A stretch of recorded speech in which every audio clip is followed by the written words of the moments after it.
بسم الله الرحمن الرحيم بسم الله الرحمن الرحيم الحمد لله والصلاة والسلام على رسول الله وعلى آله وأصحابه أجمعين أما بعد. Kita masih pada halaman 66. Qala al-Imam Ibnu Rajab Al-Hanbali rahimahullahu ta'ala. Beliau mengatakan, wa kullu ma huwa fanin, segala sesuatu yang fana, yang binasa, la yabqa, tidak akan tersisa, minal mal, baik berupa harta, wal jah, kedudukan, wa fudulul aish, dan kelebihan harta. Fudulul aish itu kelebihan harta. Alladhi yunkis bihi hadzu sahibihi indallah, dan kelebihan harta yang bisa mengurangi hadza sahibihi, bagian pemiliknya, indallah, di sisi Allah, min na'imil akhirah, berupa kenikmatan akhirat, wa in kana kariman Allah, meskipun dia adalah orang yang mulia di sisi Allah Subhanahu wa ta'ala. Maknanya ikhwan, segala sesuatu yang ada, baik harta, jabatan, kedudukan, aset-aset, semuanya akan sirna, akan binasa. Padahal hakikatnya, terkadang harta ini tadi, harta, kedudukan, ataupun aset yang ada, itu bisa mengurangi derajat bagian seseorang nanti di akhirat, meskipun hakikat dia adalah orang yang mulia,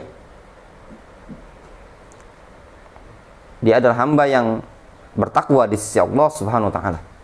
Namun terkadang harta itu tadi bisa mengurangi derajat seseorang. Di antaranya yang disebutkan dalam hadis, orang fuqara dengan orang kaya, nanti di akhirat apa? Siapa yang duluan masuk surga? Mereka orang-orang fuqara kan, orang-orang fakir kan. Walaupun mereka sama-sama masuk surga, sama-sama mulia di sisi Allah Subhanahu wa ta'ala. Namun harta yang mereka miliki tadi itu menjadi sebab mereka kurangnya derajat di sisi Allah Subhanahu wa ta'ala. Makanya sebagian salaf mereka berupaya untuk az-zuhud di dunia. Az-zuhud itu maknanya tarku ma la yanfa' fil akhirah, meninggalkan sesuatu yang tidak ada manfaat di akhirat. Itu namanya zuhud. Adapun wara', tarku ma yadurru fil akhirah, meninggalkan sesuatu yang bisa bermadarat nanti di negeri akhirat. Demikianlah yang disebutkan oleh Syekhul Islam Ibnu Taimiyah rahimahullah ta'ala. Yang namanya zuhud, tarku ma la yanfa' fil akhirah, meninggalkan sesuatu yang tidak bermanfaat di negeri akhirat. Itu namanya zuhud. Adapun wara', tarku ma yadurru fil akhirah, meninggalkan sesuatu yang madarat di negeri akhirat. Kama qala dzalika Ibnu Umar wa ghairuhu minas salaf, sebagaimana yang dikatakan hal itu oleh Ibnu Umar dan yang selain beliau dari kalangan salaf, waruya marfu'an, dan diriwayatkan juga secara marfu'. Namun yang marfu' itu tidak sahih.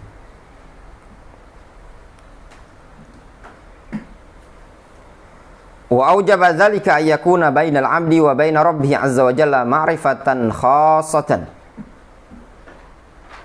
Hal itu, ya, sikap meninggalkan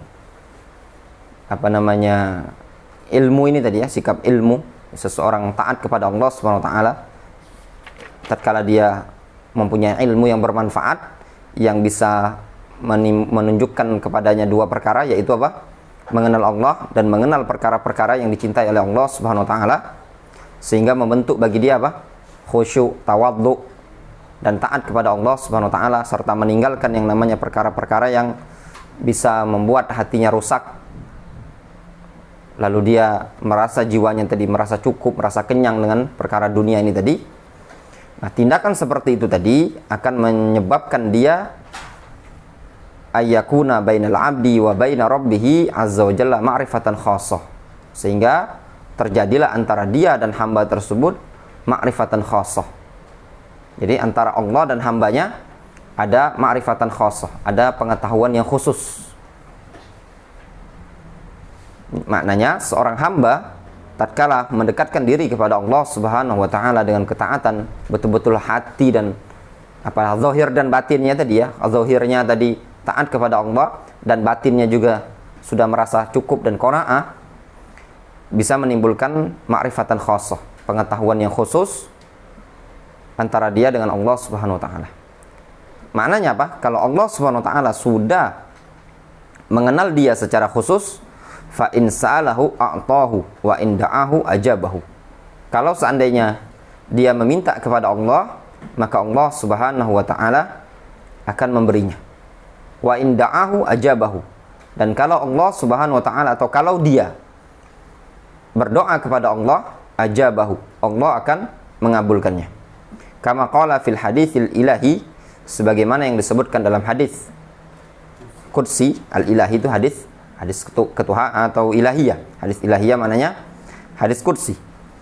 Allah Subhanahu wa taala mengatakan, wala yazalu abdi yataqarrabu ilayya bin nawafili hatta uhibbahu. Senantiasa hambaku tadi mendekatkan diri kepadaku dengan an-nawafil, itu maknanya amalan-amalan sunnah, hatta uhibbahu, sehingga aku pun mencintai dia.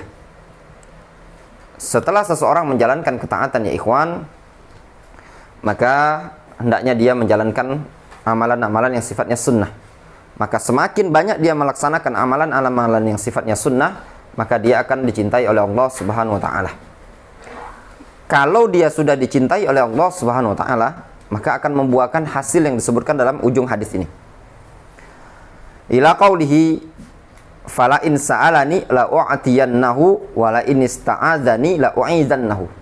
Kalau dia minta kepadaku, aku akan memberinya. Kalau dia meminta perlindungan kepadaku, aku akan memberikan perlindungan kepadanya. Ini buah dari apa?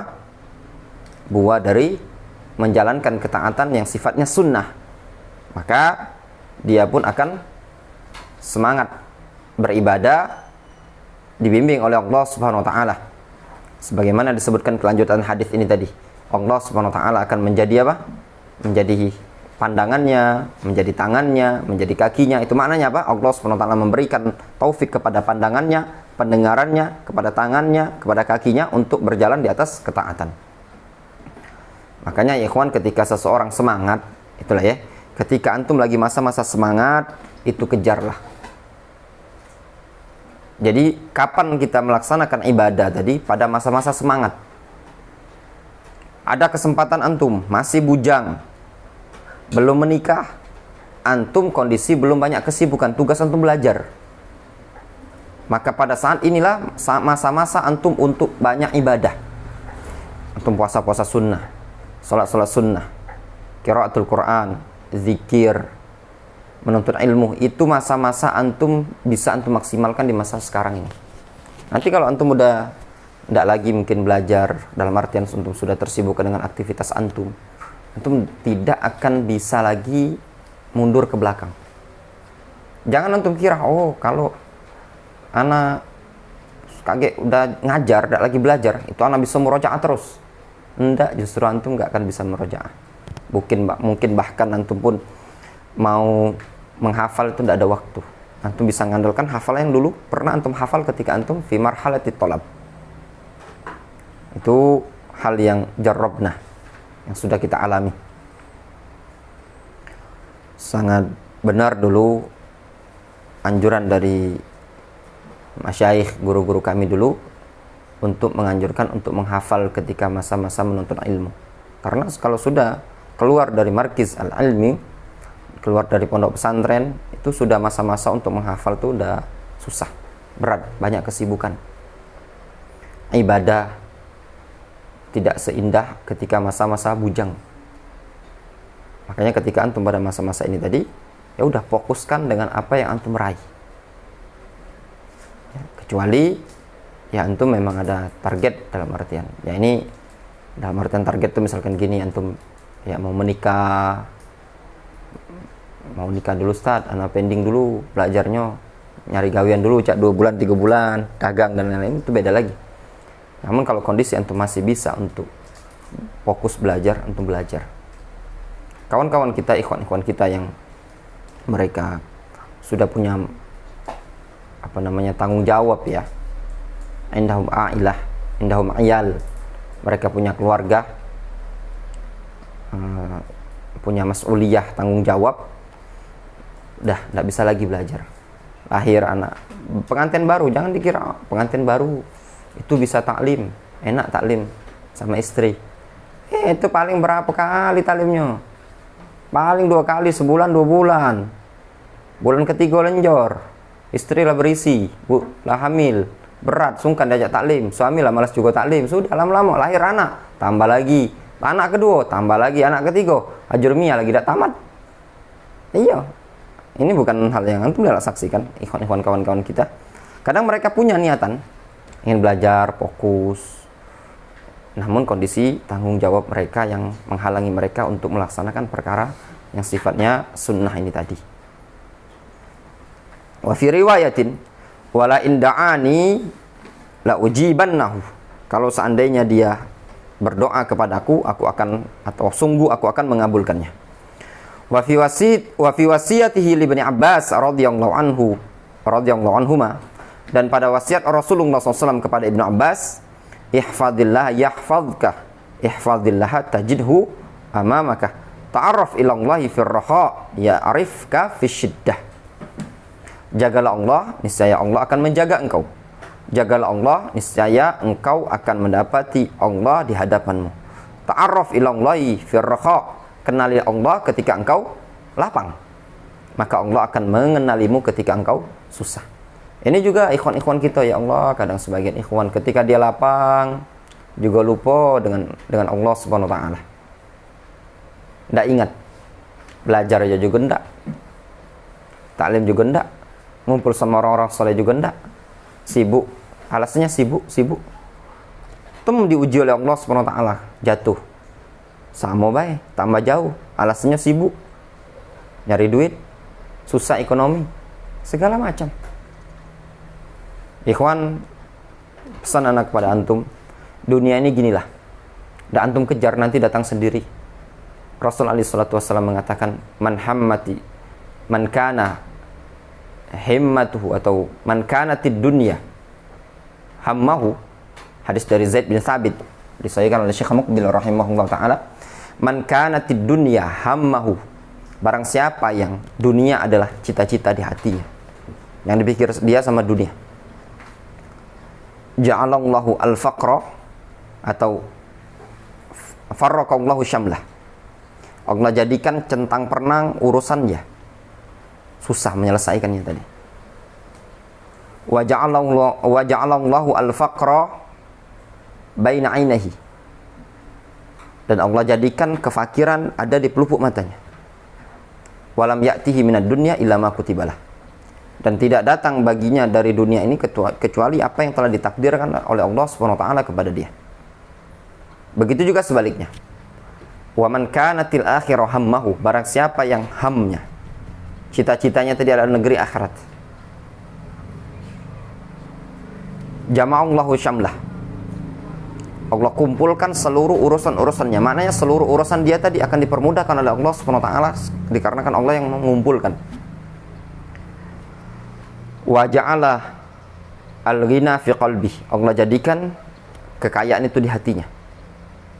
Wa ya'tihi minad dunya wa hiya raghimah, dan akan mendatangi dunia tadi kepada dia dalam keadaan dunia tadi terpaksa. Jadi dunia yang datang diseretkan oleh Allah Subhanahu wa taala kepada dia. Tatkala kapan? Tatkala dia meletakkan cita-citanya tadi adalah, keinginannya adalah negeri akhirat.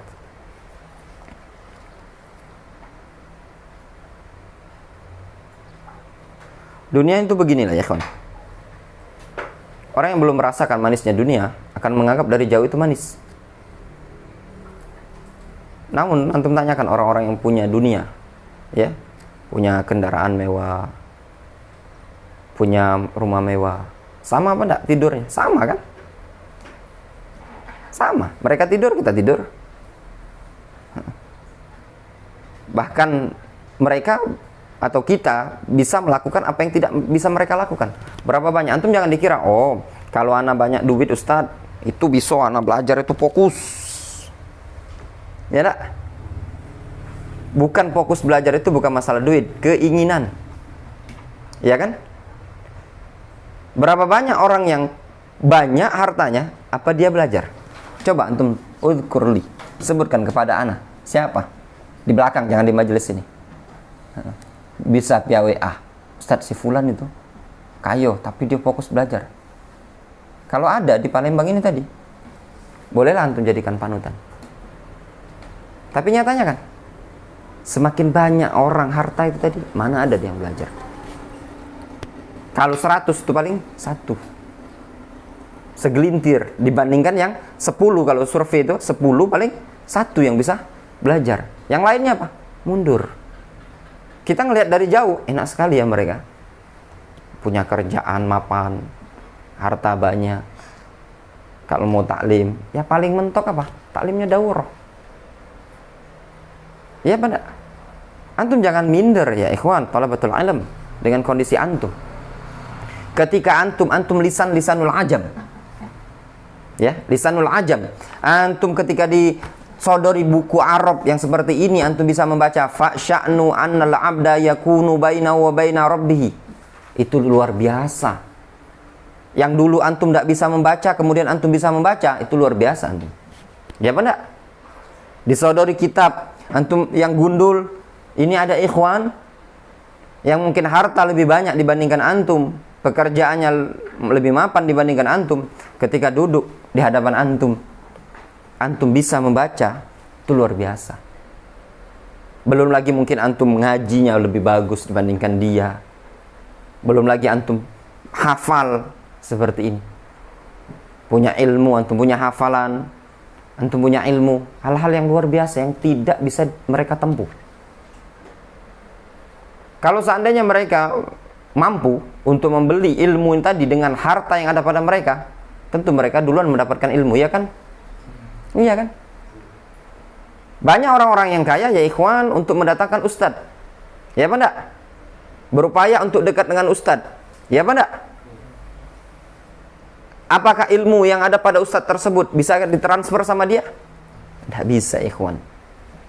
Banyak ada duit dengan mengajak mentraktir ustadz makan, tidak bisa mentransfer ilmu. Ya apa enggak? Ilmu tersebut didapati dengan apa? Dengan duduk bersimpu di majelis ilmu ala maril ayami walayali, dengan melalui siang dan malam. Nah ini tadi, melalui siang dan malam tidak didapatkan pada setiap orang. Tidak setiap orang bisa, ya apa enggak? Tulus zaman berlalu, siang malam terus komitmen. Tidak setiap orang bisa. Makanya kata Imam Asy-Syafi'i rahimahullah ta'ala, wa man fatahu ta'lim waqta syababihi fakabbir alai arba'an liwafatihi. Barang siapa terluputkan baginya menuntut ilmu di masa dia muda, maka hendaklah takbiri dia sebanyak 4 kali, itu tanda dia sudah mati. Pemuda kalau terluputkan baginya masa muda menuntut ilmu, nyesal nanti di masa akhirat atau masa depannya dia di dunia sebelum qablal akhirah. Wa man lam yadhuq murrat ta'allum sa'atan tajarra dhullal jahli tula hayatihi.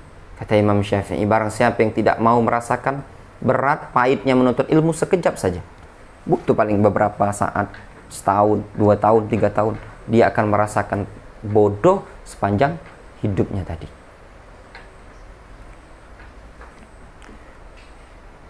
Wa dzatul fata bil ilmi wat tuqa idza lam yakuna fala i'tibara li dzatihi. Kata Imam Syafi'i, keberadaan seorang pemuda itu yaitu dengan ilmu dan ketakwaan. Dia punya ilmu, punya takwa. Kalau tidak ada kedua-duanya, maka tidak dianggap keberadaan seseorang tadi. Kemudian kata Imam Ibnu Rajab rahimahullah taala, fasya'nu fi annal abda yakunu bainahu wa baina rabbih ma'rifatan khassatan biqalbihi bihaitsu yajiduhu qariban minhu.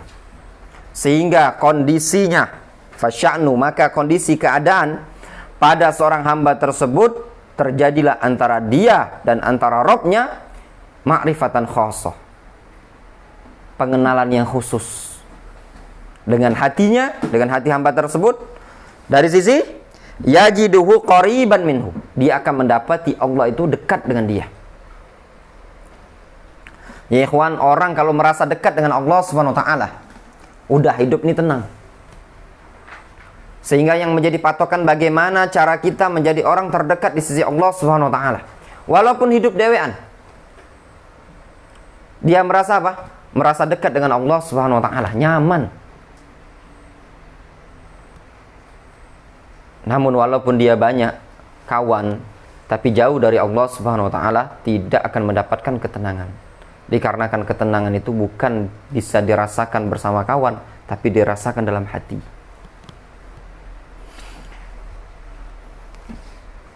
Yasta'nisu bihi fi khulwatihi, sehingga dia pun merasa senang, ya, nyaman. Isti'nas itu merasa nyaman, ya, senang fi khulwatihi, ketika dia sendirian. Wa yajidu halawatan, lalu dia juga mendapati rasa manis, atau afwan, wa yajidu halawata zikrihi wa du'aihi wa munajatihi wa khidmatihi, sehingga dia mendapati manisnya berzikir kepada Allah, manisnya berdoa kepada Allah, manisnya bermunajat kepada Allah, manisnya berkhidmat kepada Allah Subhanahu wa taala. Wala yajidu dzalika illa man ata'ahu fi sirrihi wa alaniyatihi. Hal yang demikian itu tadi tidak akan mendapatinya melainkan orang yang mentaati Allah ketika sendirian dan ketika ramai-ramai. Ikhwan, orang yang taat kepada Allah, baik dia sendirian ataupun ramai-ramai, dia akan merasakan betul-betul pelong dalam jiwa ini tadi, nyaman hidup tadi. Kama qila li Wuhaib ibn al-Ward, sebagaimana dikatakan kepada Wuhaib ibn al-Ward, yajidu halawatal ta'aman asah, apakah orang yang bermaksiat akan mendapatkan manisnya ketaatan? Qala na'am, qala la, dia menyatakan qala la, enggak. Ya, Wuhaib ibn Ward ditanya, yajidu halawatat ta'ah man asah, apakah orang yang bermaksiat merasakan manisnya ketaatan? Coba ya ikhwan ya, antum merasakan, sekarang antum merasakan sendiri ya. Antum sekarang, anak tanya sama antum senang nggak belajar? Jawab dengan jujur di hati antum ya. Antum merasakan senang belajar ya? Nah, ada suatu saat antum ikut kajian, antum tuh menikmati, ya kan? Antum ngajak kawan, antum ajak kawan ikut kajian, dia tidak bisa menikmati. Terus apa yang membedakan? Karena dia tadi tidak merasakan ketaatan kepada Allah Subhanahu wa taala. Antum ketika ke masjid misalkan ya, ada ke masjid sholat jamaah, orang yang tidak merasakan manisnya ketaatan, dia tidak merasakan ke masjid tadi, hambar. Ketika antum duduk ke masjid, antum merasakan betul-betul luar biasa. Contoh, terkadang ada antum ini ingin hadir di suatu tablik akbar, itu antum ngajak kawan, ya, ngajak kawan tablik akbar. Biasalah ya, ikhwan-ikhwan kita kalau ada tablik akbar itu apa namanya, semangat lah, antusias. Antum ngajak kawan awam. Antum ini tadi ketika datang ke situ, masya Allah ya, luar biasa di hati antum, senang berbunga-bunga. Kawan antum ini tadi sumpek dia. Antum tadi menikmati betul-betul apa yang disampaikan sang ustadz. Faedahnya antum catat, betul-betul antum merasa plong sekali. Apalagi ditambah ketika antum tidak pernah ikut kajian sama sekali ya, masa pandemi. Ketika ada kawan ini tadi ngantuan, dia tidak merasakan nikmat sama sekali. Ketika ditanya, "Cak mana?" Ya masih dia ngomong, ada jawaban tuh hambar. Gimana, tertarik dengan kajian? Hambar, ada kan beda yang anu ya? Ya lumayan lah. Nah kondisi seperti ini, yang akan membedakan diri antum sama dia tadi, tergantung kepribadian masing-masing. Kalau antum adalah orang yang ahlu ta'at, antum akan merasakan manisnya di majelis ilmu. Kalau kawan antum tadi tidak merasakan manisnya majelis ilmu, kenapa? Dikarenakan dia banyak maksiat. Difahami? Itulah yang membuatkan seseorang berat untuk menjalankan ketaatan. Karena ada rasa beratnya tadi. Dia tidak merasakan manisnya. Contoh gambaran. Siapa pencinta kopi? Darli. Nasin pecinta kopi, Nasin? Hah? Antum penikmat atau peminum, Be? Penikmat. Penikmat Nasihin. Antum penikmat kopi ya, Nasihin. Pertanyaan ana, ketika antum ngajak kawan minum kopi, di sini siapa yang ndak suka kopi? Kopi hitam. Atau peminum belah, tapi ndak penikmat. Antum peminum. Kalau teh ya. Ya, antum kopi tidak terlalu sama seperti ana.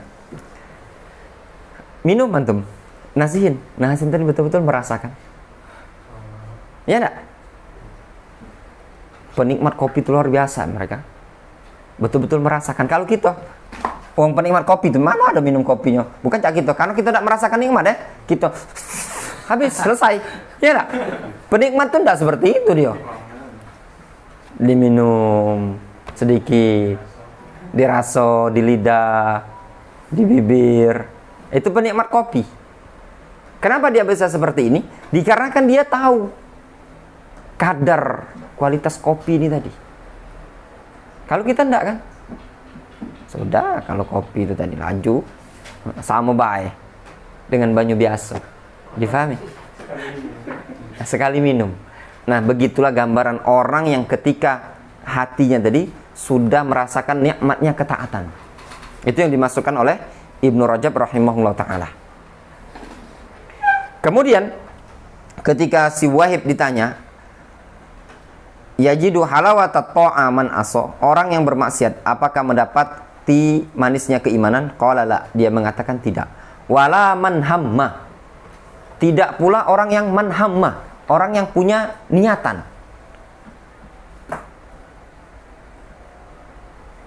Orang yang bergelimang dengan maksiat itu tidak akan merasakan manisnya ketaatan. Ini orang belum masuk maksiat, tapi apa? Pengen niat, baru niat nak pengen maksiat. Diajak. Petak talim. Contoh ya gambaran.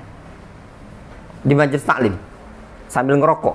Tidak kan dia merasakan manisnya majelis ilmu? Iya. Yang dia rasakan dia manisnya kopi. Orang di majelis dijengoknya dakati ada yang ngerokok, tertahan dia. Tapi dalam hatinya pengen dia ngerokok. Apa dia merasakan manisnya majelis ilmu? Tidak ada dia maniskan. Dia berharap apa? Cepat-cepat bubar pengajian ini. Dia pengen ngerokok masalahnya. Ustaz 2 jam di sini.